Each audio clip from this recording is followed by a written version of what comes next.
Well, we're past the magic number and the magic time. Thank you, everyone, for joining us. We've got, looks like 41 people on right now. Have a great meeting. Excellent, interesting, informative presentations. Let me start by calling the meeting to order. We do have a quorum of council members present. An agenda was sent out to you last week. I received no requests for changes or revisions or additions or deletions, and so I'd entertain a motion from someone. Please approve the agenda. So moved. Thank you, Dan. Is there a second? Second. Thank you. Is that you, Dave? That's Dave.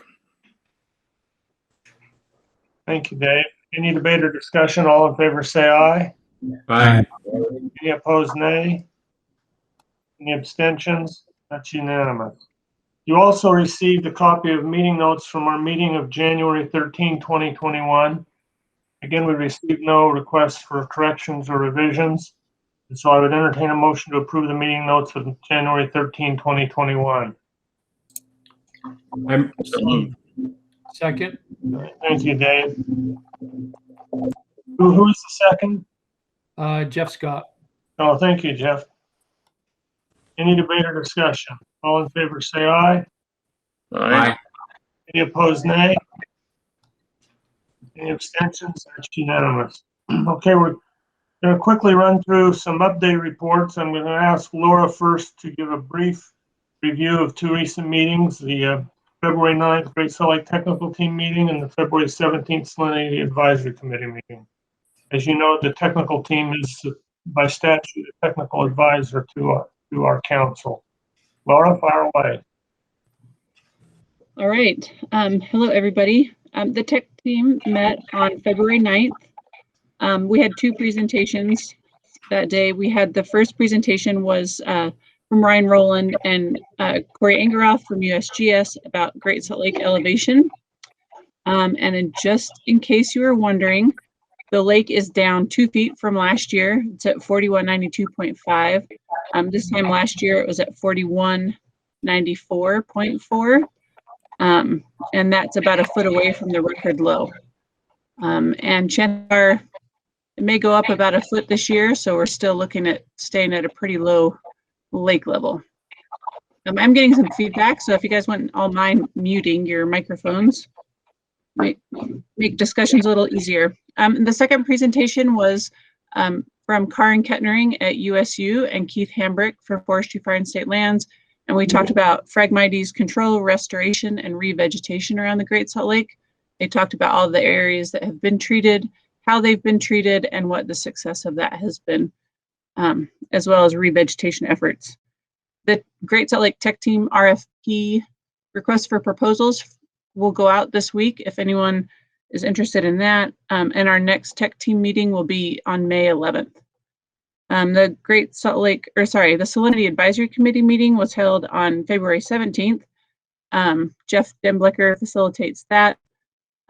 He's on the call if you have any questions, but we are working on finalizing the salinity threshold document and also the salinity matrix for the Great Salt Lake. As if you recall, we have a Great Salt Lake matrix for the entire lake, but the Salinity Advisory Committee is putting one together just to look at how the salinity impacts the different resources of the lake. And so we'll have that hopefully refined in the next month or two and bring that to you guys and share with you how the range and salinity impacts the different ecosystem resources on the lake. And that's all I have on those two meetings, Don.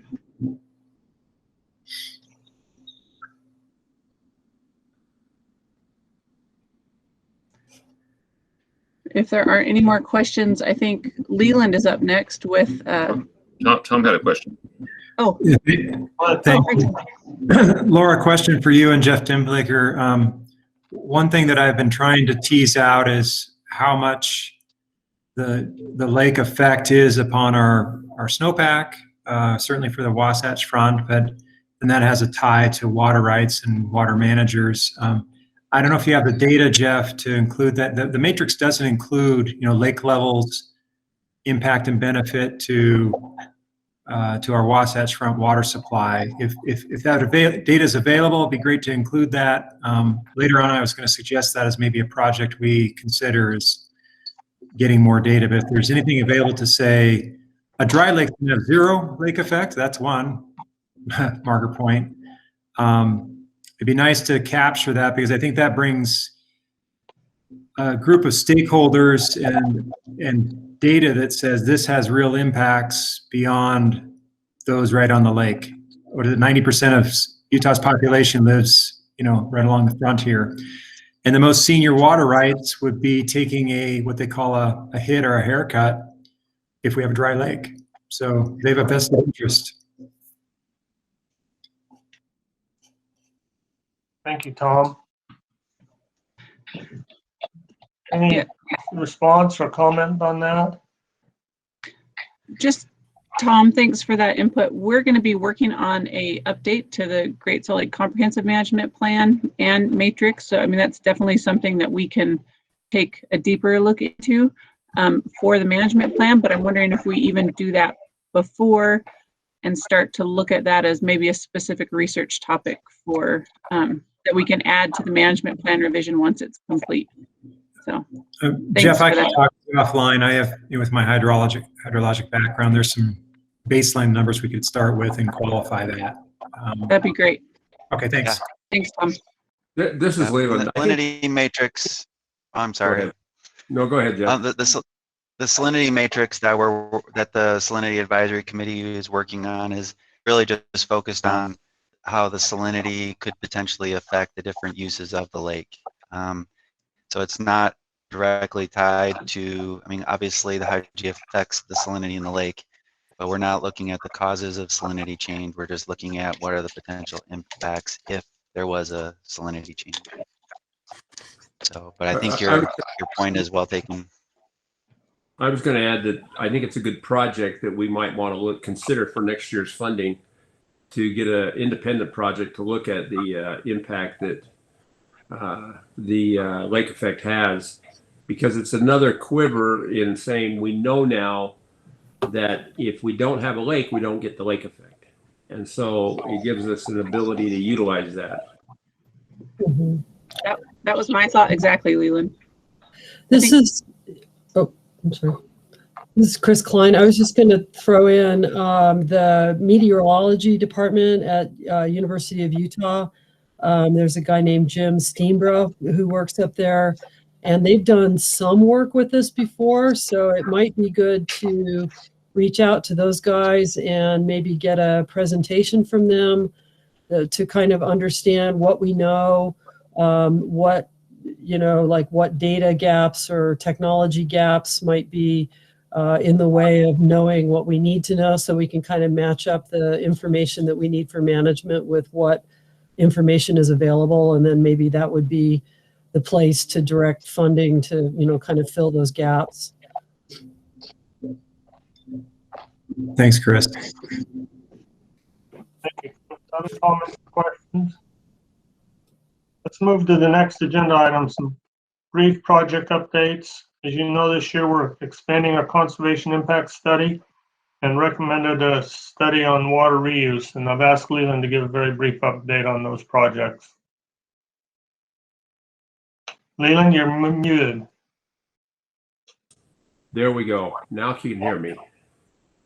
First of all, in the conservation impacts report, we have a contract with Metropolitan Water District, Sandy, and Salt Lake City, those three entities, to do a study for their water supplies and to make it similar to what we did with Weber Basin for the Bear River project water supplies. So that should be completed in the not too distant future.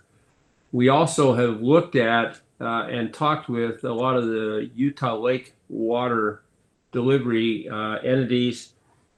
We're in a position where we have a very difficult time defining how conservation will ripple through Utah Lake to Great Salt Lake. And that causes enough consternation in terms of analysis that we haven't yet awarded a project on that, nor at this time do we think we will. We've got to come up with a better way of making that assessment if we're going to do that assessment.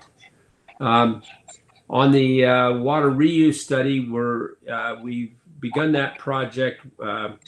We've got preliminary information back from a large number of facilities relative to what is currently being planned. There is more currently being considered than we had anticipated or understood in the past. So this is sort of like the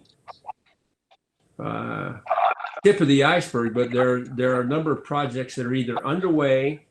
In Utah County, there are multiple ones that are underway, or they are being considered right now. An example would be Weber Basin Water and Central Weber Sewer District are looking at utilizing their effluent to put into the Willard Bay impoundment rather than to have it discharged in through the Weber into the Great Salt Lake.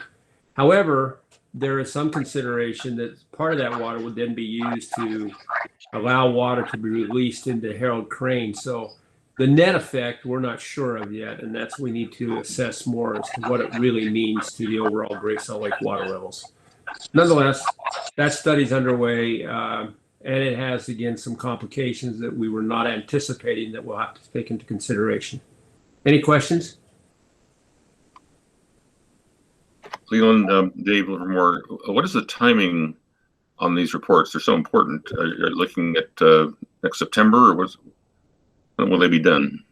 Well, the water reuse one, we're putting together right now all the summary information. So we're looking at what waters are being considered for reuse. We're looking at what kind of flows we have, and we're doing an assessment on how much of those flows could actually be utilized in a reuse setting.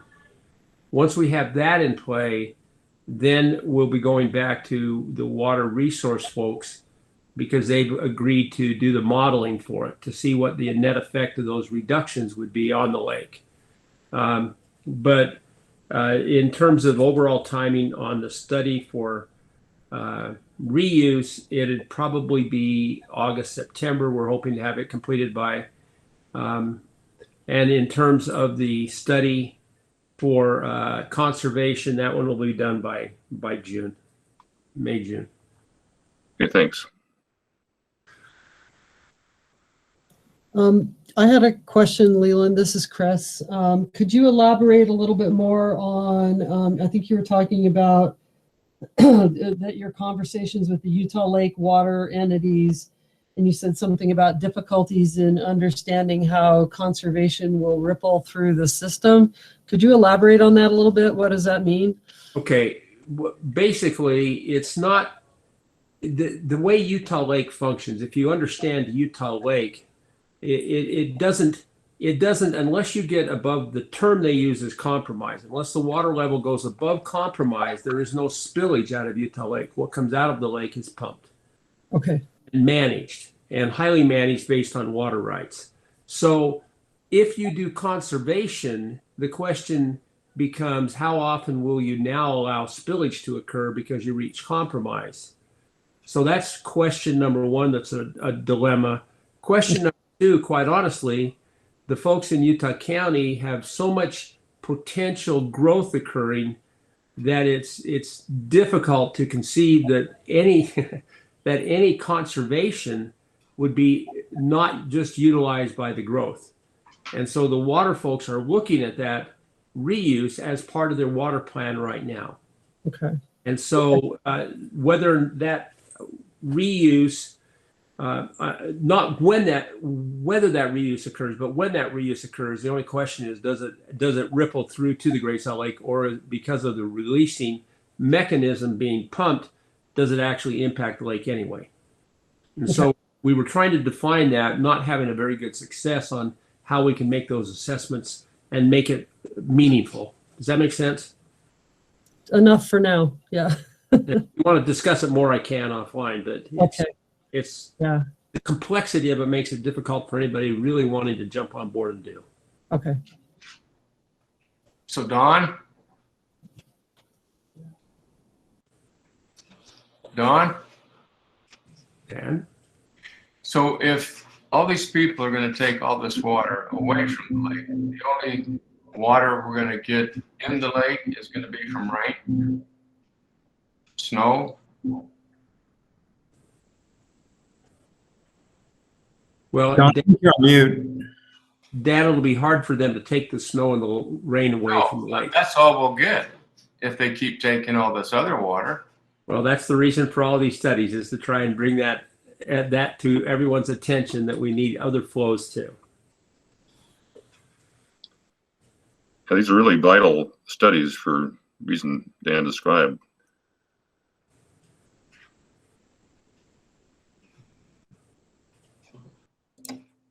I'm starting to like you a lot more, Dave. Don, Hey, Don. you're, Yeah. You're muted, Don. Sorry about that. You'd think I'd learned by now what that little microphone means. Thank you. Thank you, Leland. Let's move on to the next item. Just a brief update on some of our projects. As you know, we last year leveraged some of our funds with USGS, the Division of Water Resources, DW Wildlife Resources, and others to help us understand the nutrient cycling in the lake and to help create a nutrient budget. I just wanted to let you know that study is progressing and that USGS will be at our May 10 meeting to provide a formal report. So we look forward to that. As you know, we also provided funding for a facilitator to help DNR, DEQ, and their steering group meet the directions of HCR 10. That project has been completed and we had a report on that. We're now in a phase of helping to promote and implement those recommendations. The report has been submitted to the governor and the legislature. We also last year completed a study on the feasibility of implementing the 12 priority water strategies that the advisory council proposed. And the report is completed. It was completed in November or December, I believe, or excuse me, in September. And we're in an implementation phase. We're using our contract with R&R to help with public communication, but we're also looking at getting other groups involved. We made a presentation to the Utah Water Task Force and made the request that they create some groups or committees to evaluate the recommendations and determine whether to implement them. Agriculture has started to engage on those issues and ask if they could have a couple of months before those committees launched to get up to speed, and the Water Task Force granted that. So I've also made several other presentations to Zion's Advisory Board and other groups, and we'll continue to use that report as a foundational study. Our contract with R&R for public communication is ongoing. They're particularly helping Laura in her activities. She's asked for interviews and comments frequently. She's had some media training from them, and they're also developing a brief video that Laura can use in her public outreach. Finally, we approved a Salinity Advisory Committee project called the Equation of State, which is an effort to get an accurate and current measurement of salinity in the lake. And we also are working on a project to bridge you'll hear about some major funding that the legislature appropriated. It's available July 1. We'd like to get started earlier on the land use planning project, and we'll provide some brief funding to bridge that. So that's an update on projects, recent and current projects. Are there any questions? Right. Right, let's keep moving then. We have, as I mentioned earlier, 3 very important topics on our agenda today. The first one, we've asked Jordan Clayton, who's the snow survey supervisor at the U.S. Department of Agriculture, to provide a water supply forecast. And Jordan, thank you for being with us. We've got Jordan first on the agenda. He's going to have to leave us shortly after his presentation, but thank you for making the time to be with us today. Thank you very much for having me. Let me go ahead and present my screen here.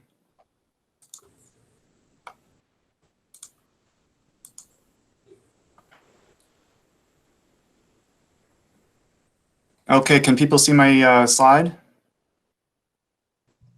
Yes. Yes. Okay. All right, well, again, thank you for including my presentation in this meeting. We're going to be talking about the current snowpack conditions with the focus on the Bear, Weber, Ogden, and Provo Jordan watersheds. Before I get into the slides, I just also wanted to comment if there's any interest in having anyone from our staff provide expertise related to the project that Tom described about the impact on lake levels on the snowpack. That's certainly something we could help out with. Thanks, Jordan. I'll reach out to you. Sounds great. Okay, there we go. Just going to show a couple slides about the statewide conditions, and then we'll zoom into our area of interest. This is the conditions as of yesterday, and these are the snow water equivalent conditions for the different major basins in the state. As you'll see, the color pattern is typical for all of my slides, where the orange and red colors are the worst, where we have the lowest levels of snow water equivalent in those areas. And yellow and green and even blue colors are where things are a lot better. As we can see, most of the state is hovering around the 70 to mid 50s, and we have a couple of portions of the state that are doing much worse. This is as of yesterday at the end of the day. And again, these are based on our SNOTEL sites. We have 135 SNOTEL sites throughout the state of Utah. We did see some improvement over the last month. Shown on the left is the conditions at the beginning of February, and shown on the right is the conditions, again, just a few days ago. Those improvements did not really come for a southwestern portion of the state, but for the areas that we're talking about today, there has been some improvement since the beginning of February.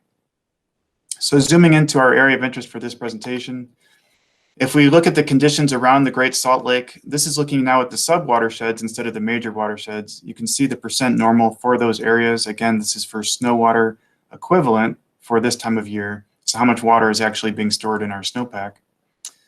And the individual SNOTEL sites are shown with those circles, and then the basin values are shown as are listed. I'm going to be going kind of quickly through these slides, so I'm happy to share the presentation with everyone afterwards if you'd like to take some more time to look at the specifics. If you basinize the entire Great Salt Lake area, you get this overall 70% of normal value for, if we consider that one large basin, again, as shown here on this slide. If you do the same looking at the current water year statistics, that's what's shown with this slide. So the current water year starting in October is demonstrated by this black line. And the black line, again, is the snow water equivalent for the entire Great Salt Lake Basin that I just showed. That's compared with normal, which is the green line. That's essentially the average, or in this case, median. And the statistical shading in the background is the percentiles. So the rainbow shading is everything from the 10th percentile to the 90th percentile as you move up.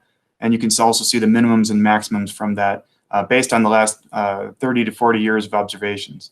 So again, our water year right now has been pretty disappointing. We're at about 73% of normal for the Great Salt Lake, and we've actually seen some loss in the last couple of days of snowpack due to melting due to the high temperatures that we just encountered.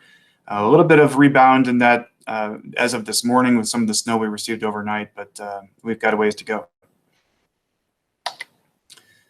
Wanted to compare this with a couple previous years. 2020 is shown with the reddish curve. You can see 2020 was actually pretty good until around March, or really into April. We were doing pretty well in this area.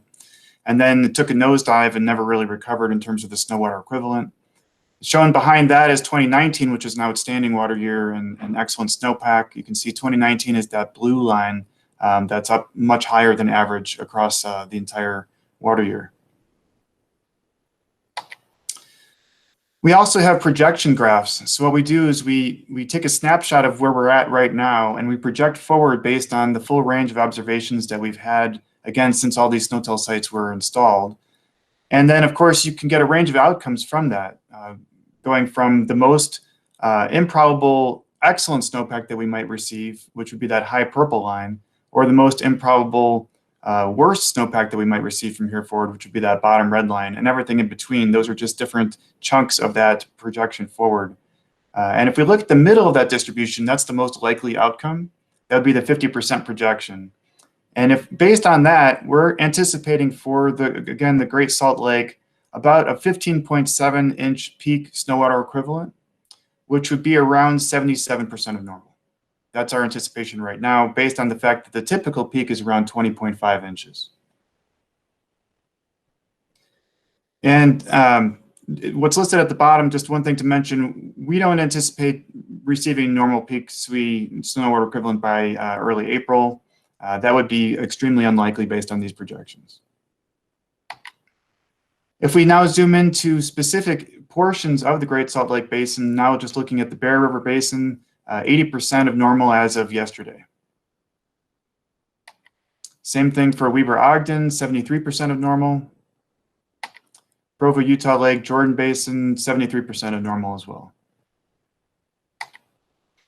Same thing for precipitation. It's the same kind of graph, but precipitation is shown as an accumulation over time. Precipitation is a little bit lower, about 68% of normal if we look at the whole basin, the Great Salt Lake Basin as a whole. And shown on the right are the individual SNOTEL sites in terms of precipitation since October 1st, and also the basins again, same color scheme. We also have, I haven't been talking about scan sites at all. I've been focusing on SNOTEL sites because that's important for our snowpack. Obviously, that's where we understand the snow water equivalent values. But we also have, in the area of interest for this presentation, a fair number of scan sites. Scan sites are not at high elevations. They don't measure snowpack, but they do give us a nice background on precipitation and soil moisture and air temperature changes. They're meant to be more representative of sort of mid to lower elevation valley locations and not impacted by agriculture or other activities. So they're meant to be sort of natural locations. And if we look at the precipitation at those locations as of this water year, you can see those are also colored by percent normal. The scan valley locations are largely close to around 50 to 60%. Let's also talk about some other aspects of our water supply. Here are the reservoir levels as of a few days ago. What's shown with the green lines are the previous year's percent capacity, and what's shown in the blue is right now. And with a couple exceptions for the different areas, on the left being mostly the Bear, in the middle being, as you can see, the areas around East Canyon, Willard Bay, Smith and Morehouse, and on the right side we've got Deer Creek, Jordanelle, all those areas. All these reservoirs are showing a decline from last year, with a couple exceptions in the Bear headwaters. Some of these declines are pretty significant. These are the reservoir levels as of, again, March 1st, and these are shown in terms of percent of average for that time of year. Again, I'm going to move on, but if you want copies of these slides, I'm happy to share those. I also thought it'd be useful to show these same reservoirs in terms of percent of capacity. It's hard to know which is more useful for water managers, but what's shown here again is the same reservoirs that were listed previously, now shown in terms of percent of capacity from 0 to 100%. You can see some of them are quite low, like Echo Reservoir is quite low. Others are doing much better, like Hiram Reservoir at almost 80%. One of the things I really wanted to talk about most was soil moisture. We've been talking about this problem a lot with the media. I don't know if everyone's gotten the word, but one of the reasons why we're so alarmed this year is because we have extremely dry soils. Our soil moisture levels are so low that we're anticipating, unfortunately, a poor return on our snowpack. And what's shown on the left side here are the same types of graphs, but this time the black line is showing the current water year for the soil moisture. For on the top, the Bear, the middle graph is for the Weber Ogden, in case you can't see it, and the bottom graph is for the Provo, Utah Lake, Jordan basin, if you will. And the black line is outside of the range of observations that we've seen over about a 20-year history. We have soil moisture observations that are drier than anything we've seen, again, over the last 20 years. And that is alarming for a range of reasons, not least of which is from a water supply perspective. We're anticipating that we're going to lose a lot of the moisture out of our snowpack just to our watershed and not be able to replenish our reservoirs as much as we normally would, just based on these dry soils. The right side, I should mention, these are, again, soil moisture conditions. On the right side, this is the soil moisture conditions for the 20-inch depth. We have 3 depths at all of our SNOTEL sites, 2, 8, and 20 inches down. And so I chose to show the 20-inch depth because that's most pertinent from a water supply perspective. So that impacts our streamflow forecasts. And that's what's shown here. The forecast points are now the circles instead of SNOTEL sites, and they're colored the same in terms of percent normal. The forecasts are quite low, many below 50%, some below 25%. It's pretty alarming, the level of runoff that we're anticipating based on, again, our snowpack right now, and also those dry soils are really taking a hit on our anticipated runoff. This is looking at the same thing, but just being a little bit more specific to forecast locations. This is for the Bear River Basin, and these are the forecast points that we're producing data for. They're listed here with the arrows. And what's shown on this graph is the range of probable outcomes based on our forecast a few days ago. And you can see the middle value for each of these. I'm going to go to the next slide here. The middle value for each of these I've circled. This is the most probable flow for each one of these forecast points. And you can see that as a percent of average, because that's shown on the bottom. If you notice, the 100% line is shown, I don't know if you can see my mouse, with this gray line going up and down. So you can see these forecast numbers, which are in terms of thousands of acre feet, are shown in comparison to, again, that relative normal. You can also see the percent of average values across the board on the bottom. Anyway, here are all the forecast points for the Bear River Basin and where they stand as of March 1st. Again, I'll be going kind of quickly. This is the Weber-Ogden Basin, same kind of graph. You can see all the forecast points and where they are relative to 100%. And that middle value that's shown with the slight bold, that's the 50% observation. That's the most likely outcome that we anticipate. Same thing for the Provo Jordan. And then finally, we should discuss the surface water supply indices. This is where we combine the current reservoir levels with the forecast for all those basins.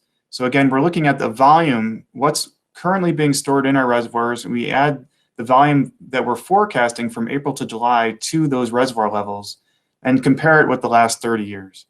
And so these percentiles that are shown right here are relative to the last 30 years. What are those, again, combined reservoir and forecast volumes? How do those compare with the last 30 years? And therefore, what is our surface water supply index? And what other years would be similar that we can compare with? And these are, again, alarmingly low. We're at the bottom for the Weber Basin that essentially we've seen. Also, Woodruff Narrows, Little Bear, they're all quite low relative to the water supply conditions that we've seen in the last 30 years. I'll just go quickly through these. This is how we calculate this. The blue portion of these graphs is the reservoir portion, and the green portion is the runoff, the surface water like streams portion. And you can see the calculations at the top. So this is for the Bear. Here's for the Little Bear. You can see over time the relative influence of the reservoirs versus stream flow. Woodruff Narrows, Ogden, Weber, and again, I can go through some more, but I didn't want to spend the whole time just flashing through graphs. The full suite of information is available in our Water Supply Outlook report that we just published a couple days ago. And of course, I'll be happy to share this presentation as well. And I don't know if this is blocking, but my contact information is at the bottom here. I'm happy to follow up with anyone on this call or anyone that is interested in more information about any of these slides. That's my last slide. I'm happy to answer any questions. Jordan, can you remind us what percentage of the Great Salt Lake is the lake itself is the watershed and won't have the dry soils won't affect it that way? Yeah, I'm sorry. Can you clarify that question? The Great Salt Lake represents what percentage of the entire watershed of the Great Salt Lake? So yeah, what water falls right on the lake? Right, that's an excellent question. I don't know what percentage, in terms of percent area, the lake is relative to that larger basin. So that's an easy GIS problem that we could solve. But yeah, I'm sorry, I don't have that answer. Other questions, comments? This is Ryan Rowland with USGS. I just want to kind of reinforce some of what Jordan's saying. On the stream flow side, So the current stream flow right now for the Bear River at Corinne, which is kind of one of our gauges closest to the lake, is 956 CFS today. The average flow for today is 2,090. So we're less than half of where we should be. And for the Weber River, our gauge closest to the Great Salt Lake is Weber River near Plain City. Today's flow is 43 CFS, and the long-term average for today, which is there must be at least a 30-year record to compute these long-term averages, is 569 CFS. So we have 43 versus 569 at Weber at Plain City. So just to reinforce that we're definitely in a severe drought, bottom line. Can we put this in perspective? The outflow at North Davis Sewer District going into the lake is what, 35? So that's those are big changes. Hey, Don, it looks like Trevor Nielsen has his hand up, and also Dan, but I'm not sure if that was from a while ago. Go ahead. I was just wondering if he could post in the chat a link to their current report. Yeah, I'd be happy to do that. That's a great idea. Thank you. Dan, you have a comment or question? You're muted.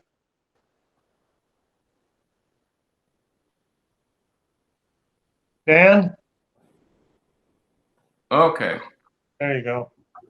So if we would have had the Bear River Water Project online now, taking as much water as they say they're going to take, how much would go to the Great Salt Lake?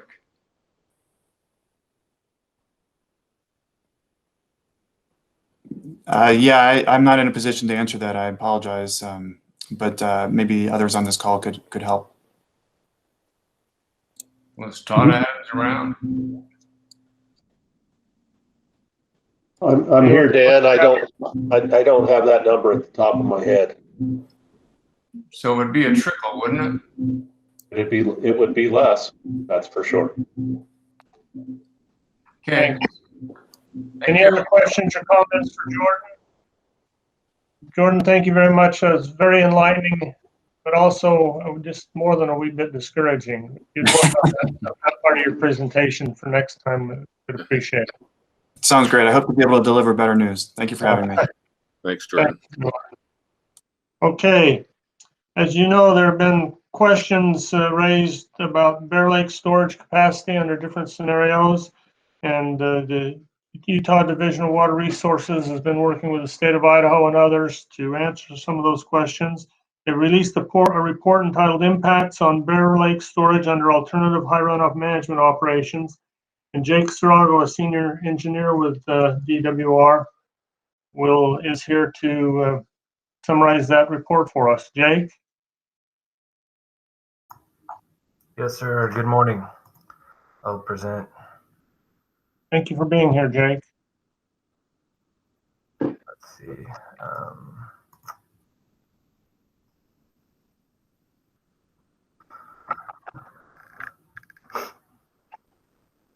Is that coming through all right for you? It's good. Okay. So thanks for the invitation to present this work. This presentation is a summary of a report that was published in December 2020. So I have a link to that report. It's put up on the division's website. Put that in the chat. And so all of the graphs and all of the figures, all of the numbers that are in this presentation come directly from that report. So the report has much more thorough background to the purpose of the study and the findings of the study. So I recommend you look at that. We also gave a presentation last month, or maybe January, to a large group of interest and stakeholder groups. But also that presentation is available on the division's YouTube site. One of the important things that I want to highlight here is that I am giving the presentation because I was invited to do so, but this is by no means a Utah Divisional Water Resources sole project. You can see the authors up here. We have Connolly Baldwin from Pacific Corps, David and Ethan from Idaho Department of Water Resources, Carly Burton, who worked for Pacific Corps for a number of decades, and also David Newman, who's from CADS-WES, who developed the Riverware software this model was developed. So this is really a special thing that this model is developed with between the three states in the Bear River Basin and Pacific Corps. So we're really excited about that, to have a tool that was built and will be used jointly. The purpose of this study was to try to put a number on the amount of additional storage that could be found in Bear Lake by making changes to flood control operations. So we looked at a historical period from 1980 to 2018 and developed a simulation model and to see if we change the flood control target elevations and downstream constraints, how would storage in Bear Lake be affected. I want to highlight that as a result of this study, there are no policies that have been changed, and also that in this study, no new uses of additional storage were considered.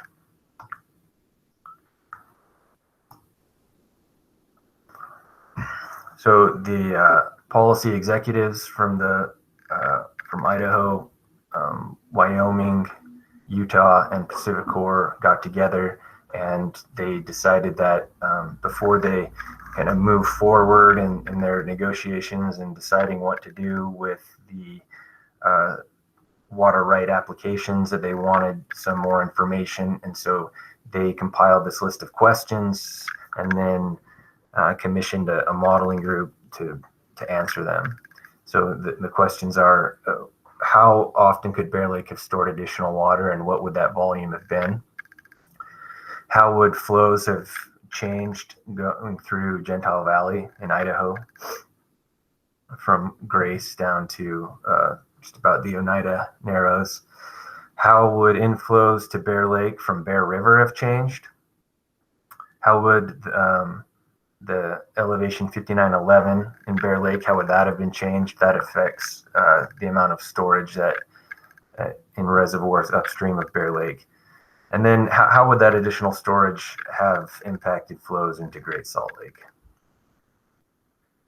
So the technical modeling team was set up around 2018. We really got working on it in 2019.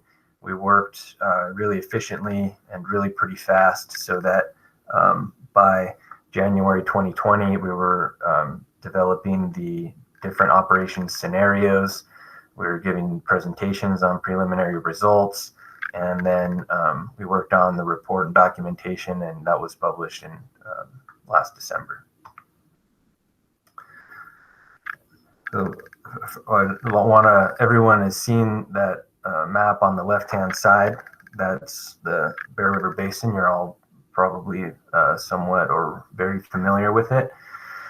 I just want to remind everyone, by using the figure on the right, which is just a overview of the model schematic that shows how the model looks to the model users, and that this is a very simplified form of reality. So the model is not reality. The model gives us a simplified form where we can make changes that would be maybe impossible or extremely costly or damaging if we made them in real life. So the model allows us to test different hypotheses and different things without having to do that in the real world, but it's clearly not as good as the real world. The data that went into development of this model, as I mentioned, it covers 39 years. the primary primary data that goes into the model is the stream flow in the Rainbow Canal at Stewart Dam, and also hydrologic inflows from tributaries downstream of Bear Lake. We use historic diversion records that are collected and maintained by the Idaho Water Resources, Utah Division of Water Rights. And we use that historic stream flow and irrigation diversion data to compute what the reach gains are in all of the segments downstream of Bear Lake, including the inflow to Bear Lake from its surrounding watershed. And then the real crux of the model is rules that the modelers code to represent the operations of Bear Lake, the Bear Lake and Mud Lake, all of the gates and canals and pumps there. That's really what the most important aspect of the model does, is replicates kind of what the operators do there. And this graph, they show results over those 39 years of Bear Lake elevation, which is the measured elevations are shown in the black dotted line.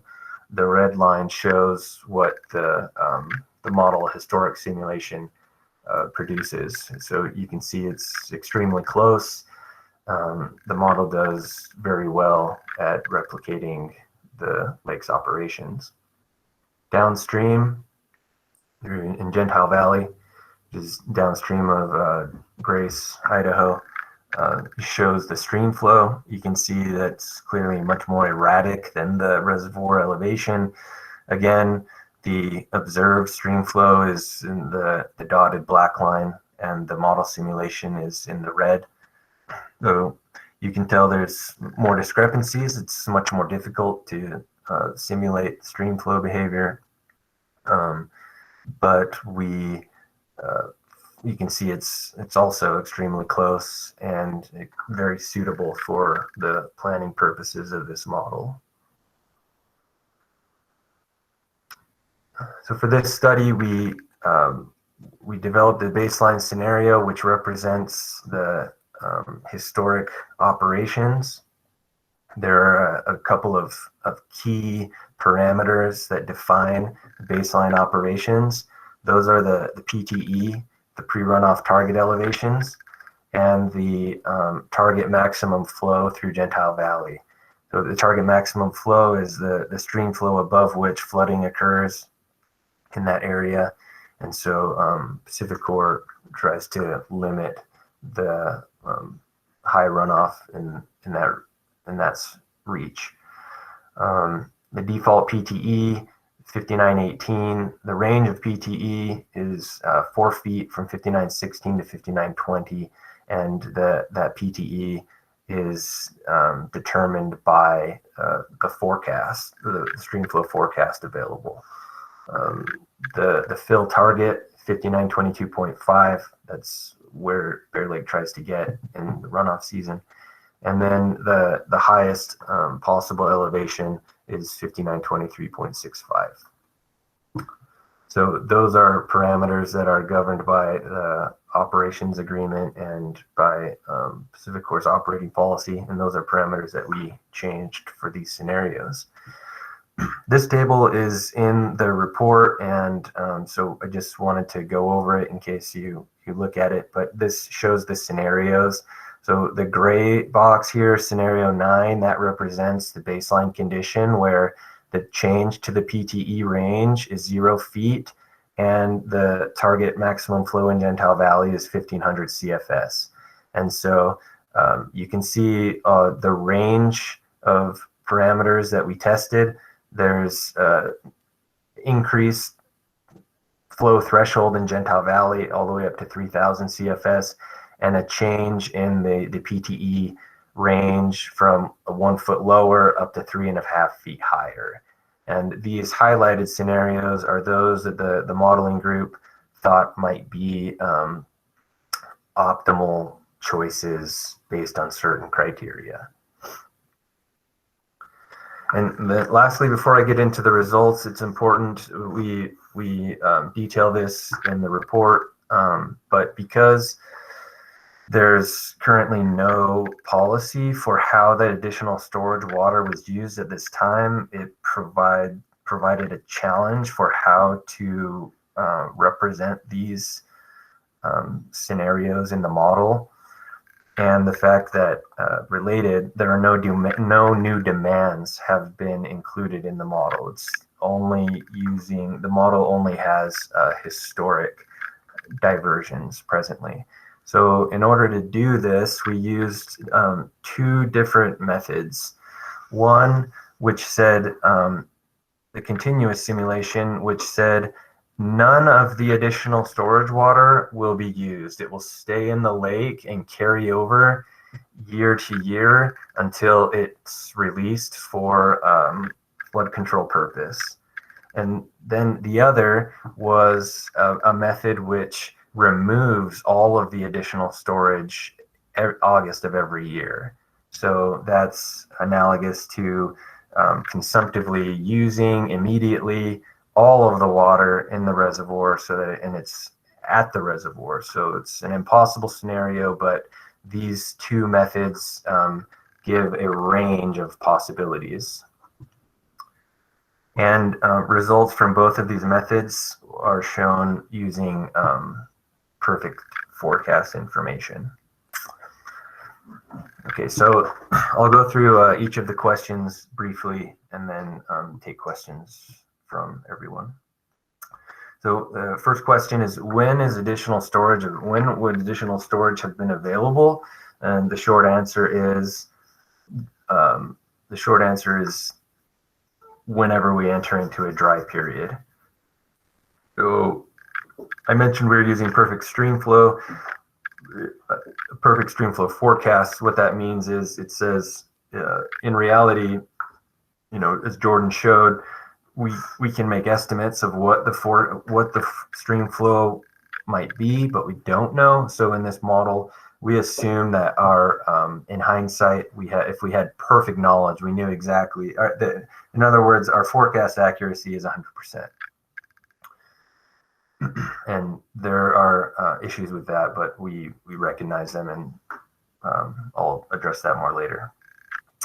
So what this shows is this is a bar chart showing the elevation of Bear Lake in the baseline scenario, and each of the elevations.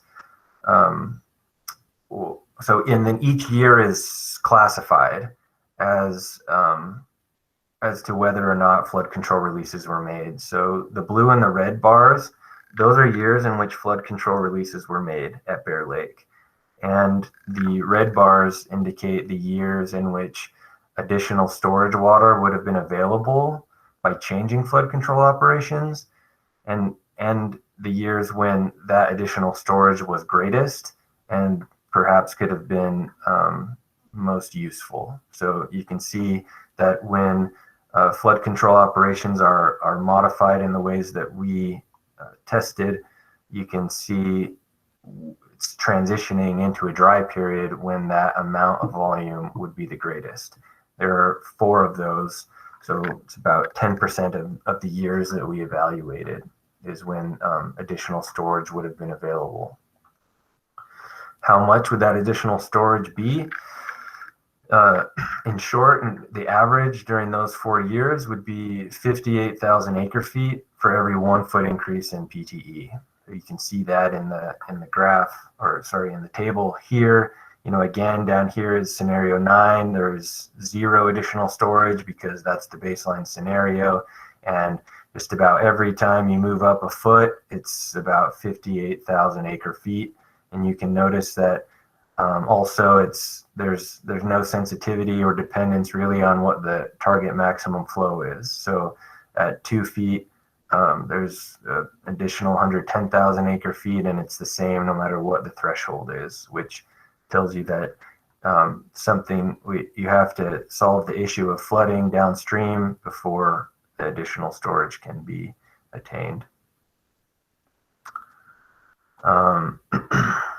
Knowing that we don't have perfect forecast information, but that the perfect forecast was a modeling assumption that allowed us to move forward without getting too complicated, we did a brief evaluation of how an imperfect forecast using actual forecasts from the NRCS historical forecasts were made, how that would have affected these results. And so we just have a few years here, which were flood control years, and for which NRCS forecasts were available starting in 1997. The black shows the results using perfect forecast information, and the gray shows what it would have been using the 50% exceedance probability forecast. And apart from 1997, where there would have been more water stored, then with perfect information, every year shows less, some slightly less, some significantly less. What would the impact be on flows in Gentile Valley? This is a limiting factor and serious consideration in flood control operations of Bear Lake. So this table shows, for every scenario and what the parameter changes are. It shows how many more flood events would have occurred in this reach under these scenarios. So this left side shows flooding kind of during the winter period, and you can see that all of these zeros show there would have been flooding wouldn't have been worse. There wouldn't have been more flood events. And then over here, you can see this is the springtime, summer floods. And so these red numbers here indicate that flooding would have been worse. There would have been more flood events under these scenarios. So these yellow boxes, again, they're basically highlighting this this line right here where you can increase storage the most without adversely affecting flooding. And that was how we selected those scenarios for what we thought were the best. What's the impact on inflows to Bear Lake from Mud Lake? This is important consideration because flows, people love that Bear Lake's so blue, and water that enters from this Mud Lake area tends to have high sediment and nutrients, and maybe other water quality constituents, and those flow into the lake and can affect water quality and aesthetics. So if generally the finding is that if Bear Lake's storage, if the operations were different, if Bear Lake were storing this additional water, under the continuous simulation where all of that water remains in Bear Lake, and generally Bear Lake is kept at a higher elevation, and so less flow is needed from Mud Lake in order to raise Bear Lake every year. So the numbers over here are negative. This is from the total volume accumulated over the entire 39-year period. So under scenario 31, for example, is negative 600,000 acre feet, or 608,000 acre feet less water would flow from Mud Lake into Bear Lake. How would the elevation of 5911 been affected? Similarly, these results are shown for the continuous simulation, so it assumes that all the additional storage stays in the lake. And under this scenario, the lake is higher, and so there are always, the lake would have been higher for a few years. Scenario 31, you can see it would have been higher for 5.8 years, which means that more water could have been stored upstream, potentially. How would flows into Great Salt Lake have been impacted? So these values for all of the scenarios are shown in terms of cumulative change to Great Salt Lake. So these numbers, rather than show the continuous simulation, these show the worst case scenario, which is the yearly simulation, which again assumes that all of the water, all of the additional storage is consumptively used immediately directly from the lake, which of course is impossible, but it just gives that lower bound of possibilities. So here for all of these scenarios, again, you can see if the baseline condition, the change is 0 because that represents current operations. And if you move to scenario 31, for example, then the total change to Great Salt Lake, or volume to Great Salt Lake from the Bear River would have been 680,000 acre feet less. So another way to look at this, at how Great Salt Lake would have been impacted, is to consider the continuous simulation. So the continuous simulation assumes that none of the water is used consumptively, that it's just it holds over every year. And so in this simulation method, the cumulative change to Great Salt Lake would have been 0 because all of the water would eventually flow down to the lake. But what would have changed is the timing of when that water would be available. So again, this bar chart is like what I showed before, where each year is classified as either a flood control year, a transition or carryover year, and then an irrigation delivery year. And this is again this is the total annual volume change in total annual volume to Great Salt Lake from Bear River. So you can see in those transition or carryover years from flood control to a dry period, which are shown in red, that the flows into Great Salt Lake would always have been less.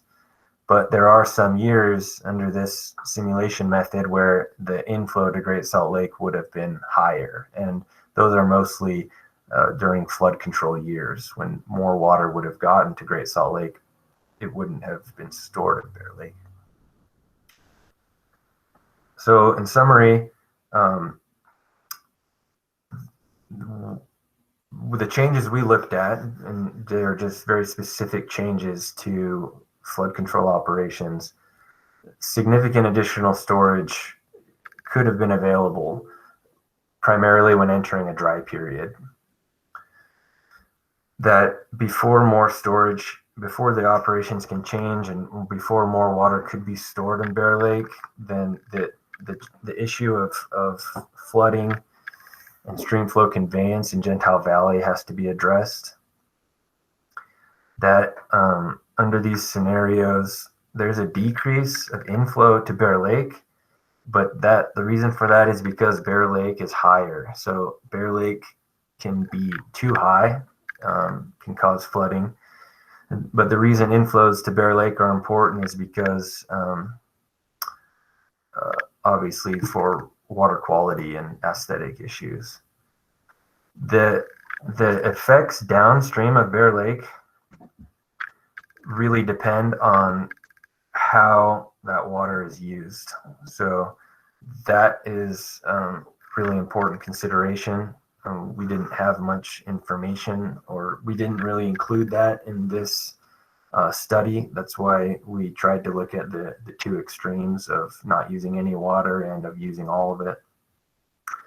And then lastly, any consumptive use of the additional storage, it would decrease inflow to Great Salt Lake.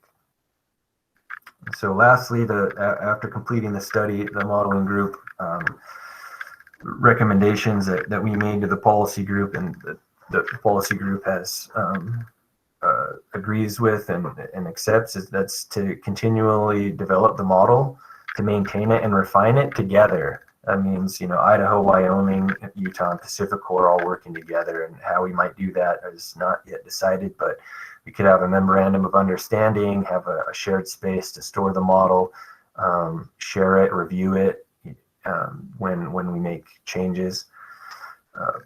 Another recommendation is to continue updating the model and do other potential studies. So this could include helping PacifiCorp to turn this into an operational tool to include ESP forecasts and some additional details that might help them in management of the lake.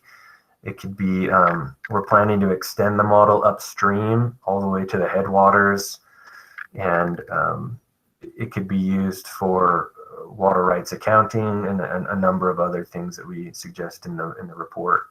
And then lastly is that we want to continue stakeholder engagement and work closely with stakeholders to help improve the information content of the model and understand, what are the impacts that are most important to stakeholder and interest groups so that we can report that information and just be able to better understand the questions that stakeholders ask so that we can incorporate those into studies.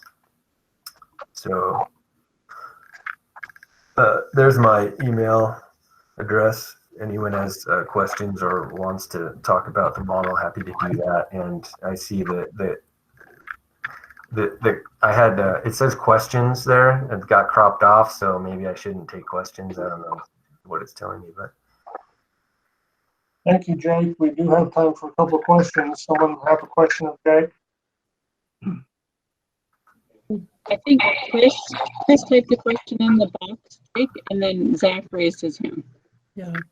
I just have a question. You mentioned, flooding along the lower Bear River, and it sounds like that's, correct me if I'm wrong, but it sounds like that's potentially kind of a limiting management factor as far as the flows have to be managed to prevent that flooding. And I was just wondering if you could elaborate on that just a little bit.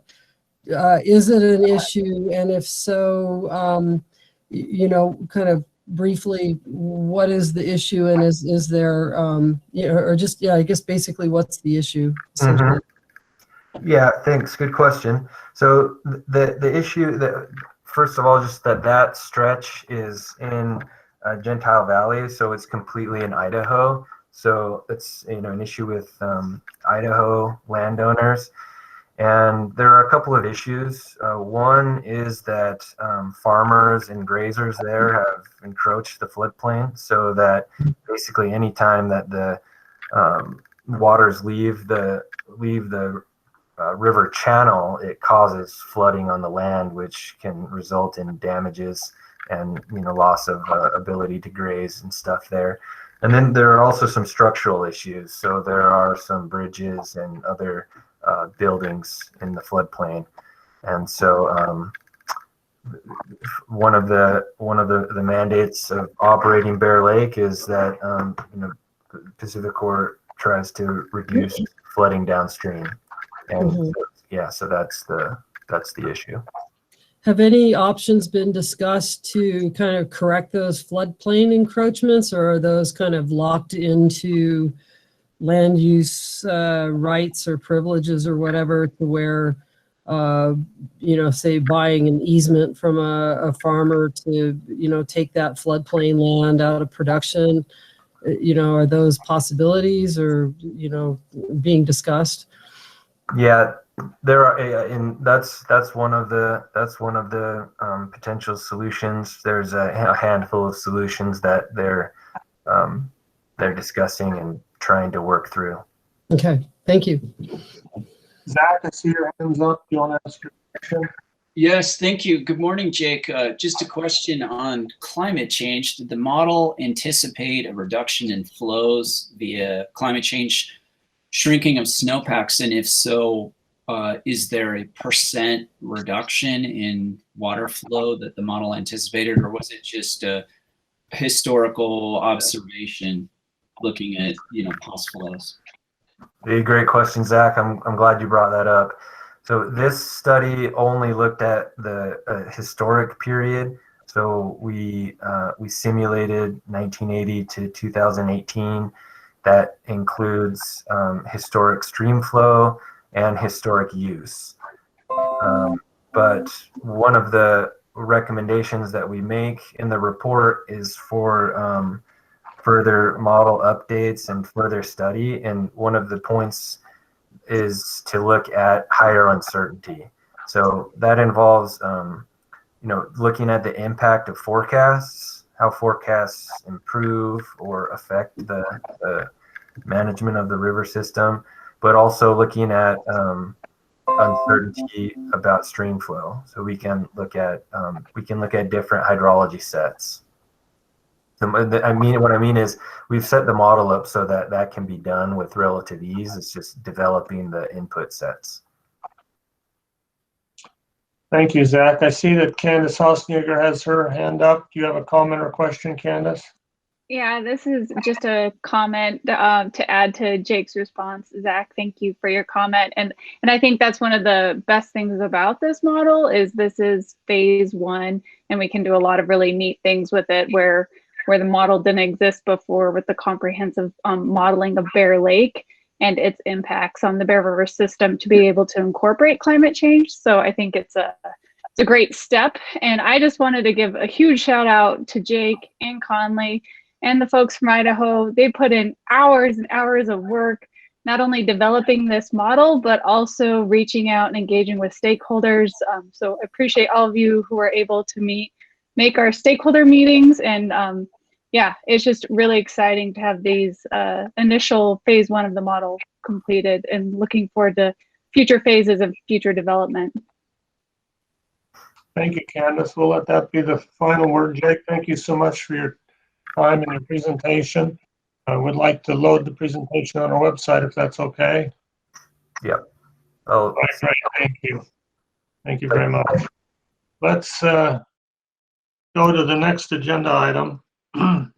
As you know, those of you who watch the legislature know that the 2021 Utah legislative session was very active on issues and appropriations and legislation impacting or relating to Great Salt Lake. We've asked Tim Hawks of the House of Representatives, Chair of the Rules Committee, to give us an overview of legislative impacts on the lake. I know we also have Representative Casey Snyder on the call. Welcome, Representative Snyder. Appreciate your work. Tim, it's all yours. Well, thanks, Don, and good morning, everybody. Everyone see my screen okay? Give me a thumbs up. Awesome. Yeah. So I wanted to thank Jordan Clayton for setting the expectation bar so low that anything I can say has got to be more optimistic than what he shared. But it's kind of a mixed bag. It was a relatively quiet year on water, and by that I mean just in terms of the big pieces of legislation that we often see moving through the Water Task Force. We didn't have a lot of that, probably because there's been a lot of heavy lifts in recent years, and those are really into implementation. We're working on implementing those kind of big lifts, so there wasn't a lot of action in terms of bills coming through the water community like they normally did, but there were still some things of interest that I hope to capture in this fairly short presentation. Feel free to interrupt or put your hand up if you've got questions as I go on, and maybe there'll be a little bit of time for questions at the end. So in terms of funding requests, there were 4 funding requests that I put in. We had a big year with general fund revenue, so we sort of scrambled and put together some funding requests directly related to Great Salt Lake in one way or the other. 2 of those were funded, and those are the top 2 on this slide. So one is a study to really create a groundwater model for Great Salt Lake, and also to in one case adapt an existing model and to create a little sort of probably a more specific study on the east side of the lake. There's really 3 components to that groundwater studies, but you can see that that was fully funded. So we're hopeful to move forward on that, and that'll answer a critical piece of data that's missing right now, and that's how does the groundwater system work relative to Great Salt Lake.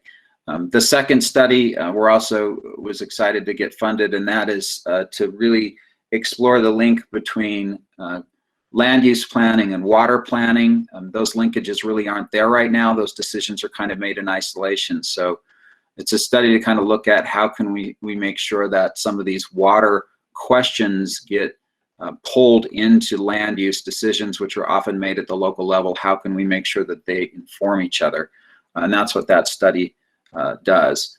We have 2 studies that unfortunately weren't funded. They just didn't get prioritized enough by the committee, and that was one that studies the linkage between working agricultural lands and the Great Salt Lake, and the importance of those working agricultural lands to both habitat for birds, or food places for birds, but also recharge questions. And we'll have to look to do that one either from other funding sources or go after it again next year. Also one just to look at what kind of sustainable funding sources can we come up with for the lake over the long haul. We really need to give some good thought there because we know that the need is there. So the good news is we had over $1 million worth of one-time funding to go to answer some of these critical questions. And of course, a few things left on the table that, again, we'll have to look for additional funding from other sources or look at the legislature next year. Another couple of appropriations, I think, of note to the lake. Both of these were put in by Representative Joel Ferry. One was agricultural water optimization, and this is a program that I set up 3 or 4 years ago, but it's been going fairly strong, and it's really designed to sort of say, what are the creative, the innovative technologies that are out there? What are the barriers to adoption? But how can we really encourage conservation when it comes to agricultural water? And the initial projects that have been funded through this program have been very good in terms of return on investment, in terms of the state seeing significant savings in terms of water use. I threw these 2 pictures up here just to show you an example of kind of a water optimization type strategy. You can see a traditional wheel line there on the left, and you can see all that spray, and the evaporative losses are incredible. But something as simple as putting it, well, it's not simple, it does have costs and everything, but putting those sprinkler heads down so they're low to the ground results in a significant savings in water. If you move to things like drip, that's order of magnitude even greater. But bottom line is a shift in technology like this, if it's widely available, if it could be done on a good cost-benefit ratio, can really be a game changer in terms of water management. And ultimately, that water optimization fund is designed to encourage that sort of thing. So I was excited to see some more money go into the Agriculture Water Optimization Fund. And we also saw a little bit of money going to Lee Ray McAllister for open space preservation. And both of those were, again, by Representative Ferry. So in terms of bills, legislation, and some of these touch on the lake more or less directly, probably the most direct one is another Representative Ferry bill that deals with migratory bird production areas. So this is a protected area under existing law. But the bill that he passed basically allowed for additional designations through 2022. It allowed for expansion of existing migratory bird production areas, and lastly, just added some additional protections for those areas. And that bill passed, and that's important for some of the wetland areas in and around Great Salt Lake. The next one, and this definitely falls into the maybe a little more of the indirect category, but it's still I think is interesting for Great Salt Lake related interests, and that's Utah Lake Authority, which was run by Representative Brammer. It didn't advance farther than House Committee, but I want to be clear to people, this is a juggernaut that's likely to come full force back next session, and it's going to be important for the water community really to engage on this issue to figure it out, because there's just a lot of political momentum in this direction. It really stems from just, I think, policymakers being frustrated with lack of progress on Utah Lake, which is this very large lake, very close to population centers, and it has almost no uses in terms of people out boating and recreating on it, and so it's viewed as an eyesore and a liability instead of an asset. And there are real questions. I think most people on this call probably know there are very serious questions about what, if anything, could be done about it, what's the source of the problem, and if you start tinkering with it, what are the impacts going to be both in the lake itself and downstream? And those are all legitimate and serious questions. But essentially, what the bill tried to do was to take the existing Utah Lake Commission and level it up significantly into a Utah Lake Authority that would have tax increment authority, the ability to bond. It would hire a full-time executive director and staff. It had a significant ongoing general fund ask of almost $900,000 a year. Plus, there was really almost $20 million in one-time appropriations associated with this, $10 million that's contingent on a grant of federal funds, but almost another $10 million that was just a one-time appropriation for Utah Lake, and that was held over even though the bill didn't pass. So that those resources are there for Utah Lake next year. I think, and I alluded to some of these, there are serious questions about this. One is, what is the impact to downstream users? Great Salt Lake is a downstream user, but a lot of water users in the Salt Lake Valley, along the Jordan River, there's real questions there about what does it affect the amount of flows, the timing of flows, does it monkey with water quality? There's a whole lot of questions about that. There is a concept out here that's not directly tied to this effort, but it's an effort to effectively create islands in Utah Lake, and then assuming that increases the value of the public trust, you could take public trust lands and they would go into private hands. That has serious implications for public trust, has serious implications for Great Salt Lake. And lastly, I think it's just interesting to think about it in terms of governance models. We have a largely, I don't want to diss on anybody in Utah Lake, but I think nobody thinks the Utah Lake Commission has been particularly effective thus far.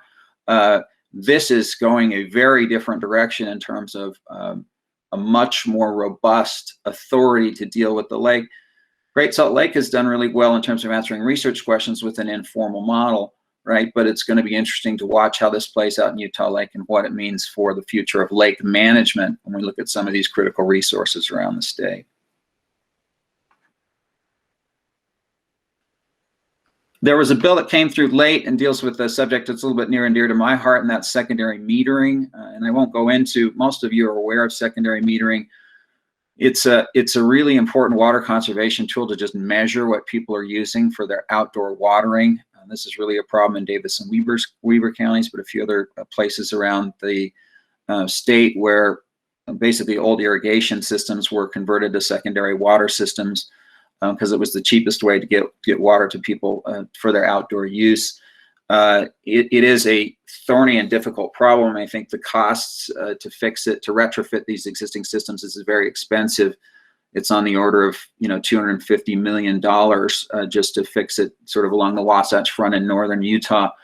And it's a real challenge for these small irrigation companies because they're not capitalized in ways that makes it easy to do that. It's hard to stick somebody that pays $75 a year with a $3,000 bill for a retrofit when they see no benefit other than more information about their use of water. And it's really small for these companies that just don't have access to capital or other resources in quite the same way. So the real question is, what do we do to encourage that? And a bill popped out late. This really came from the Senate president who wanted to move the ball on this, that just took $2 million in one-time money, gave it to the Division of Water Resources, and said, let's see if we can encourage some of these smaller providers to come up with a plan and to actually make progress on doing some of these retrofits. So it's aimed at these smaller providers. It requires a 50-50 match, but it does require all providers of secondary water to basically create a meter installation reserve. So to try to create the accounting system or the banking system so that they can fund this over time, and also to update their plans in terms of saying how they're going to do it and what it would cost for them to do it over time. So it's a small step, but I think an important step in the right direction. I've got just two more, and I'll try to hit these pretty quick. One, I think it's just an interesting conversation, but I've been involved for several years in an economic development reset for the state of Utah. The needs of Utah today are vastly different than they were a decade or so ago when GoEd and all of these programs were established, and Utah was really anxious to chase jobs in whatever form and variety they could. The needs of today are quite different. And one of the things as part of this big economic development reset that was important to me and to some of the other stakeholders is, can we make sure that environmental considerations are worked in as well? So we're not just looking at jobs, but what are the impacts in terms of our quality of life? What are the impacts in terms of our water infrastructure and in terms of our natural systems? And so written into this new bill, which sort of creates a whole economic vision and strategy for the state, creates a commission that's led by the governor, that's designed to implement that strategy and see what's working over time. But part of that, we notice E there on the left-hand side, is that securing healthy and resilient ecosystems for current and future generations becomes one of their key goals, one of the key things that they need to pay attention to.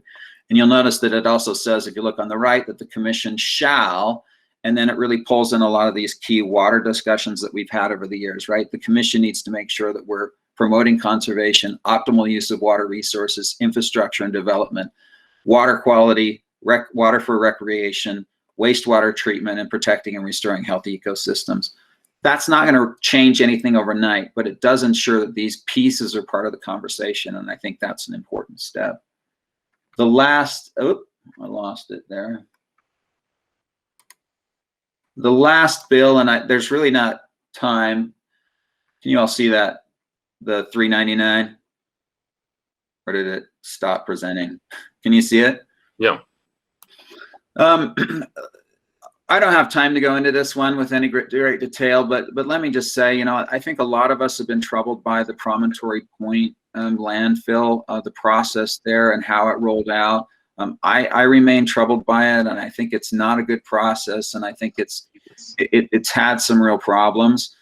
In a perfect world, I would love to wave a magic wand and fix that process, but it's really hard to do retroactively. So the first version of this bill would have required the applicant to go back and do the whole process over. There are some legal entanglements and reasons not to do that. And so ultimately the version of the bill that passed is just a clarification of these processes moving forward. So it's for new applications filed after May 5th of this year. And it just makes sure that we don't have a blank check legislative approval on this kind of facility. The application has to precede the legislative approval, so the legislature knows what it's approving. That approval has a time limit, and if the applicant withdraws their application, they have to start the process over. So once it was forward-looking, this bill passed without a lot of opposition, but I think there's still questions, right, about potential impacts on Great Salt Lake from this particular facility, the one on Promontory. The bill doesn't really get into that. It just addresses other applications into the future. That's all I've got. Thank you, Tim. We have time for just a couple of quick questions or comments from others. Tim, Dave Livermore, outstanding work as always. What would we do without you? Not enough time to cover everything, but I have a specific question about the $3 million for ag water optimization, and is that a grant program for farmers and ranchers, and who administers it? And is it statewide or more focused on the Great Salt Lake watershed? So it is a grant type program. It's administered through a task force. So basically a working group that oversees it. Water Resources is involved in that. We've got a lot of ag participants in there, and they really take a look at various proposals. So people do come to them with proposals and sort of say, hey, can you fund this? And they look at their existing funds and see if they can use some of this money to encourage those projects or combine it with other resources from other places. But over time, it's been quite good. And when they've looked at the projects they've funded, we've seen some really good ROI in terms of what we've gotten out of it. So this will keep that program up and going and help them, level up a little bit on some of this work. But it is statewide, and it is a grant type program administered by that group. And Water Quality sits on there too. Some other folks sit on there. Thank you. Todd Adams, I see your hand up.